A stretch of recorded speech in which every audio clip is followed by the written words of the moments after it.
Mike Phillips here at the 3D booth at Sema 2022.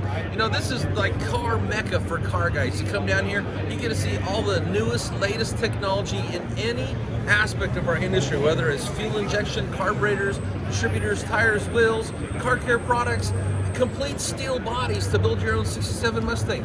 You're thinking about doing it in your head, and you can find it here in reality at Sema.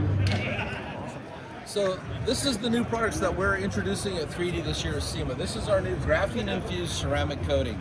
And there's a lot of products on the market that actually have the word graphene associated with them, but the graphene isn't really functional in the product.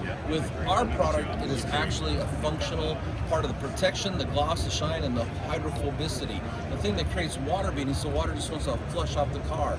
This is our brand new glass polish. Now, what makes this unique is not only the cerium oxide, which gives you the ability to take scratches and wiper marks out of glass, but it uses our unique formula. So anybody out there watching this video that sees 3D Speed or 3D One or any of our compounds or polishes, and you know how it never gets dusty, it buffs forever, and it wipes off easy, our formula is in that same glass polish with that type of abrasive, and it makes it the best glass polish on the market, because all the other ones, while they may work, they're messy. And then we have our brand new iCut. Now this is an industrial strength hybrid product, so it's a compound or a polish, depending on the pad you want to use it with.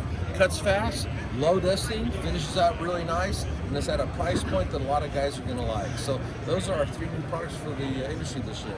Is the iCut a next evolution of 3D One? You could look at it that way, a more aggressive version of 3D One for sure. It's very aggressive. It's meant to compete with your more lower end hybrid products in the market over in Europe, but it's going to be popular over here, but it's just at a lower price point, but it still gives you that 3D quality. Awesome, awesome. Thank you so much.